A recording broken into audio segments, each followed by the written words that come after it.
"Well, was it nice?" she asked, coming out to meet him with a penitent and meek expression.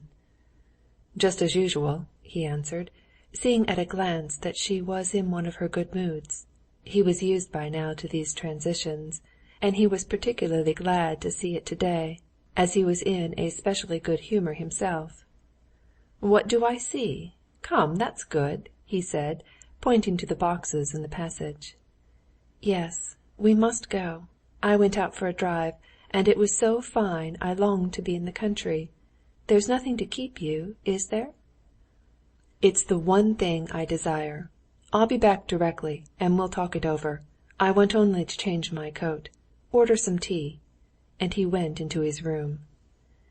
There was something mortifying in the way he had said, "Come, that's good," as one says to a child when it leaves off being naughty, and still more mortifying was the contrast between her penitent and his self-confident tone. And for one instant she felt the lust of strife rising up in her again. But making an effort, she conquered it and met Vronsky as good-humoredly as before. When he came in, she told him, partly repeating phrases she had prepared beforehand, how she had spent the day and her plans for going away. "You know, it came to me almost like an inspiration," she said. "Why wait here for the divorce? Won't it be just the same in the country?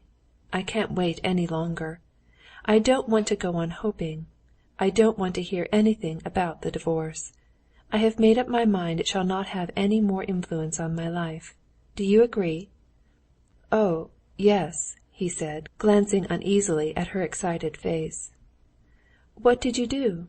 Who was there?" she said after a pause. Vronsky mentioned the names of the guests. "The dinner was first-rate, and the boat race, and it was all pleasant enough. But in Moscow they can never do anything without something ridiculed. A lady of a sort appeared on the scene, a teacher of swimming to the Queen of Sweden, and gave us an exhibition of her skill." "How? Did she swim?" asked Anna, frowning. "In an absurd red costume de nation. She was old and hideous too. So when shall we go?" "What an absurd fancy! Why, did she swim in some special way then?" said Anna, not answering. "There was absolutely nothing in it. That's just what I say. It was awfully stupid. Well, then, when do you think of going?"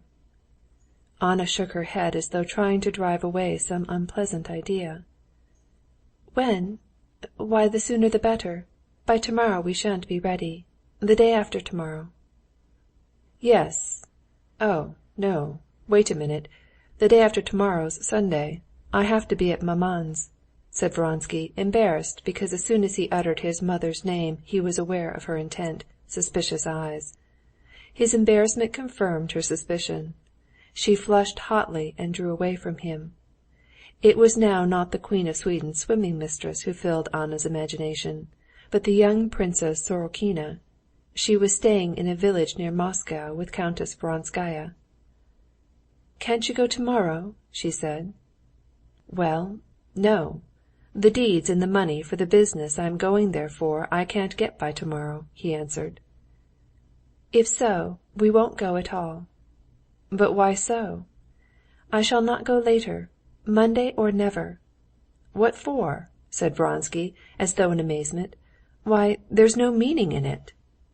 "There's no meaning in it to you, because you care nothing for me. You don't care to understand my life. The one thing that I cared for here was Hannah. You say it's affectation.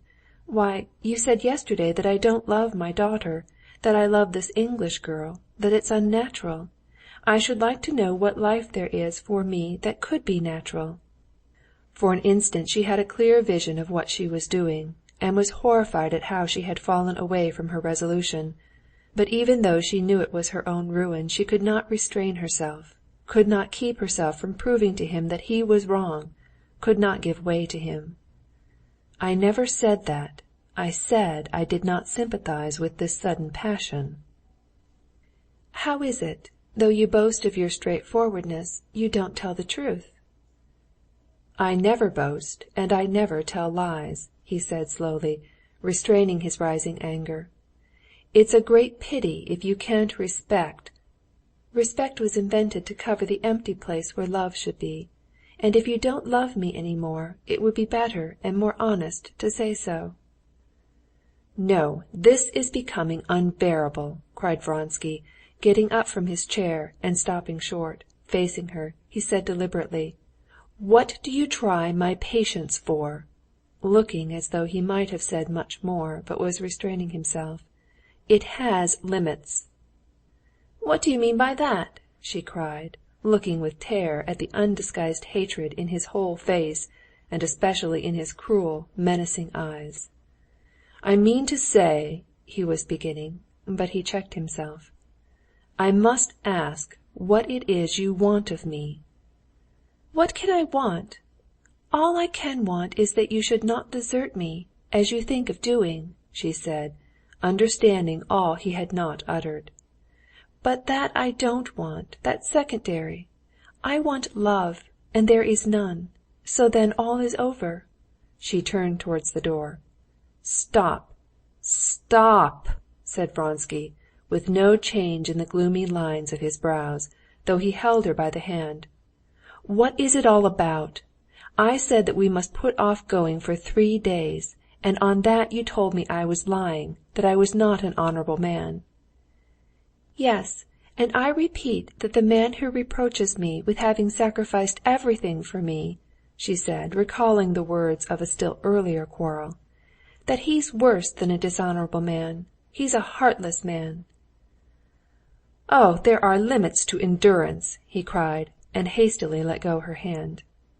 "He hates me, that's clear," she thought, and in silence, without looking round, she walked with faltering steps out of the room. "He loves another woman, that's even clearer," she said to herself as she went into her own room.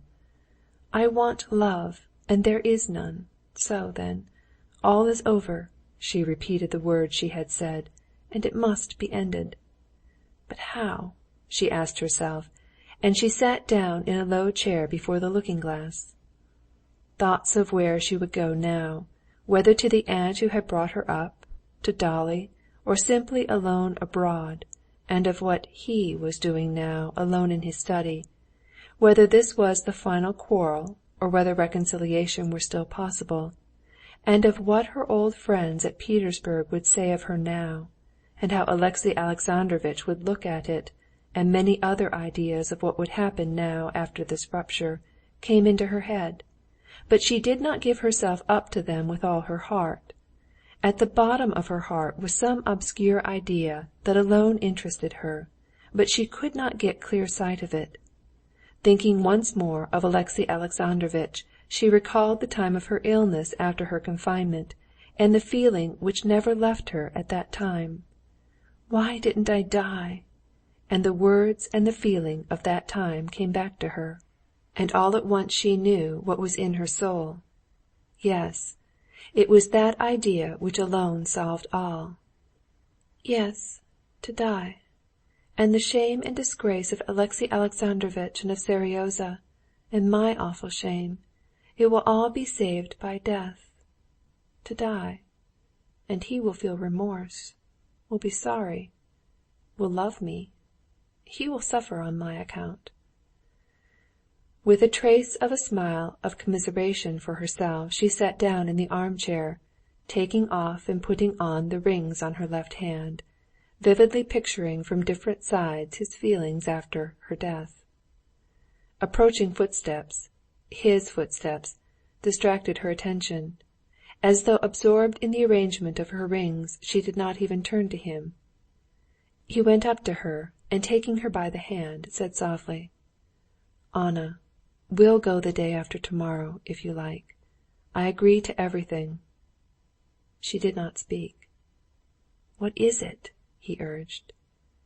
"You know," she said, and at the same instant, unable to restrain herself any longer, burst into sobs. "Cast me off," she articulated between her sobs. "I'll go away tomorrow. I'll do more. What am I? An immoral woman, a stone round your neck. I don't want to make you wretched. I don't want to. I'll set you free. You don't love me. You love someone else." Vronsky besought her to be calm, and declared that there was no trace of foundation for her jealousy, that he had never ceased and never would cease to love her, that he loved her more than ever. "Anna, why distress yourself and me so?" he said to her, kissing her hands. There was tenderness now in his face, and she fancied she caught the sound of tears in his voice, and she felt them wet on her hand. And instantly Anna's despairing jealousy changed into a despairing passion of tenderness. She put her arms round him and covered with kisses his head, his neck, his hands. Chapter 25.